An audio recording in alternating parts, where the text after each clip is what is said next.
Assalamualaikum warahmatullahi wabarakatuh. Saya Sobiha Wulan Agustina.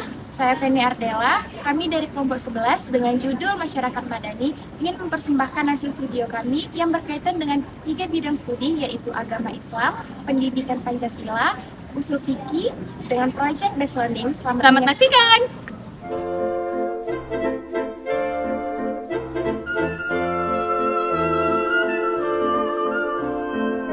Hukuman 7 tahun penjara atas kasus pencurian pisang gugat. Maaf Bu, saya nggak terima 7 juta rupiah.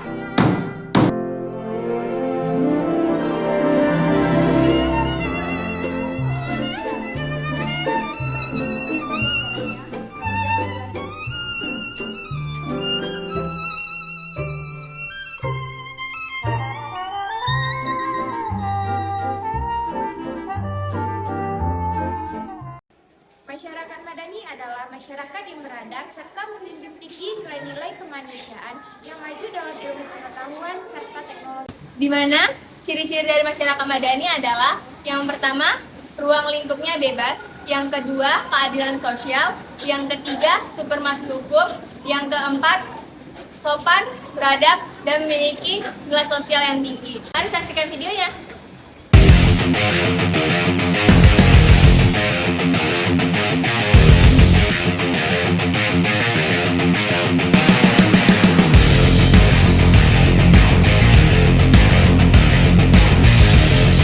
Pada suatu hari di sebuah pengadilan, ada seseorang yang ingin bermain curang, di mana pada saat itu ia melakukan penyuapan.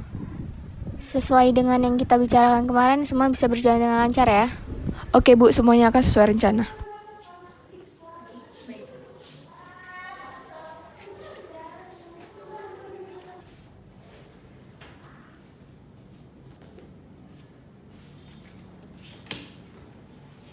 Namun pada saat kejadian itu, hakim masih menangani kasus lain, yaitu pencurian pisang di kebun, dan hakim pun membacakan keputusan. Berdasarkan hasil keputusan dan penyelidikan yang telah dilakukan oleh kepolisian dan tim penyelidik, tersangka Dinda Dwi Pasya terkena hukuman 7 tahun penjara atas kasus pencurian pisang di kebun Bapak Umar. Sidang pencurian pisang berlangsung secara live, di mana banyak penonton yang menyaksi hasil keputusan yang 7 diberikan tahun penjara hakim. atas kasus pencurian pisang di kebun Bapak Umar.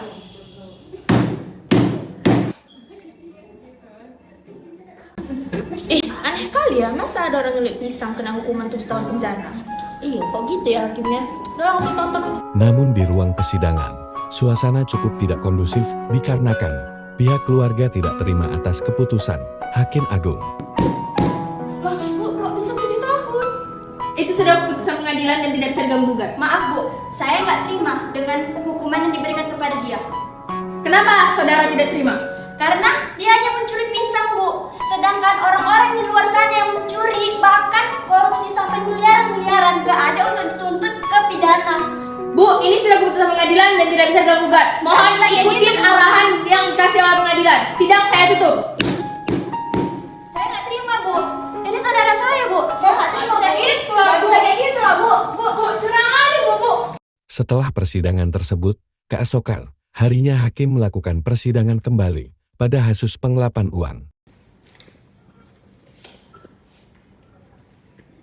Oke, langsung saja kita buka sidang pada hari ini. Tanggal 20 Januari 2023 adalah sidang ketentuan hukuman yang akan diterima oleh Feni Ardela akibat penyuapan terhadap perusahaan Gadung-Gadung. Dari hasil keputusan dan hasil penyelidikan, telah ditemukan bahwa Feni Ardela telah menyuap pada PT Gadung-Gadung sebanyak 10 miliar.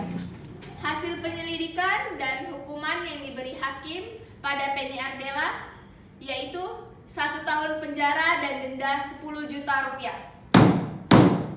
Seperti persidangan sebelumnya, 1 tahun persidangan penjara ini dan disiarkan denda 10 secara juta live. rupiah. Itu nih sidang kemarin penyampaian senior itu. Ini hakimnya udah agak lama. Masa 10 M cuma 1 tahun. Iya. Mana adil kayak gitu sih. Monohain lah. Baik, kalian kenapa? Ini, masa pengelapan 10 miliar hakimnya cuma hukum 1 tahun, ketuan hukum dia. Parah kali lah. Kemarin aku tengok kan, berita orang nyulik pisang, masa cuma dihukum 7 tahun? Itulah kan, aku heran aja gitu. Pisang ini nggak seberapa, ya nggak sampai 10 M pisang itu pun. Aneh kali. Gimana Indonesia nih? Ya namanya Konoha. Di ruang persidangan, Selamat ya, ini yang kita tunggu. setelah persidangan selesai, terjadi sebuah kejadian yang menyadarkan hakim. Bu, ibu kayak mana nih bu? Kok nggak ada kayak gitu bu? Orang yang korupsi besar-besaran nggak ada untuk dibebankan berat kayak gitu bu. Sedangkan orang yang nyuruh pisang hanya untuk makan bu, ibu beratkan kayak gitu bu. Keadilan saya dari mana bu? Itu sudah adil, itu sudah keputusan hakim dan tidak bisa diganggu-gugat bu. Bu, saya tahu ya itu penyuapan bu. Tobatlah bu. Udah akhir zaman bu. Bu saya nggak disuap. Jujur aja lah bu, saya tahu bu. Tobatlah bu. Ibu tahu dari mana? Saya nggak ada di siapa-siapa bu. Ini sudah keputusan hakim berdasarkan undang-undang juga. Nggak bisa kayak gitu bu. Saya udah punya bukti-buktinya bu. Daripada saya laporin ke lanjut lagi, ibu lebih kena lagi. Mending ibu tobat dari sekarang bu. Coba ibu pikir baik-baik lagi. Mana baiknya? Jangan kayak gitu bu. Kita sama-sama.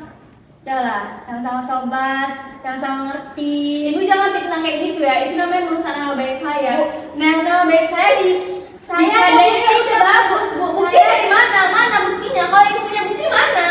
Loh, oke saya bukti. Ini buktinya bu. Ibu tengok. Ini namanya penyuapan bu. Apalagi ibu mau yang apa bu? Please jangan disebar kemana-mana. Nanti nama baik saya rusak dari pengadilan ini. Saya mohon bu, jangan sebar kemana-mana. Iya bu, saya janji saya nggak akan mengulangi seperti ini lagi. Apalagi buat narapidana menjadi berat atau terbebani bu. Nggak lagi bu, saya janji.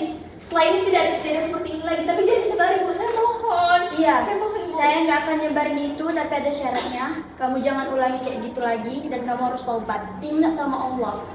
Baik bu, makasih banyak ya bu. Tolong jangan disebarin bu, itu buat nama baik saya dan Setelah mendapatkan teguran tersebut, Sylvia pun Ya Allah, Rusdi maafkan hamba atas kesalahan yang telah hamba perbuat, ya Allah.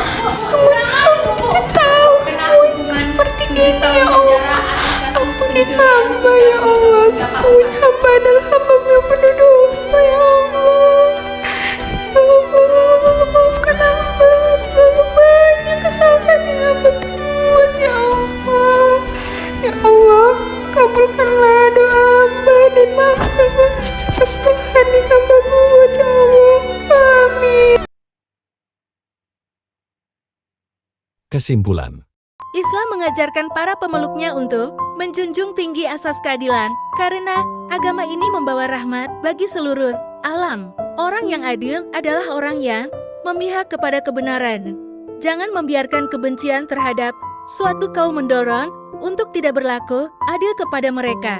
Selain adil, umat Islam juga diperintahkan untuk berlaku jujur. Aris Abi Syaifullah DKK mengatakan dalam buku Pendidikan Agama, Islam dan Budi Pekerti, kejujuran dan keadilan adalah dua perilaku terpuji yang harus dimiliki setiap muslim. Terima kasih telah menyaksikan video project based learning kami dari 3 bidang studi. Terima kasih kepada Bapak Kepala Prodi, Bapak Dr. Muhammad Juhirsan MA, dan terima kasih kepada Kepala Jurusan Ibu Marlia Patira AK SEMSI. Terima kasih. Wassalamualaikum warahmatullahi wabarakatuh. Proyek ini dibuat untuk memenuhi tugas pendidikan agama Islam.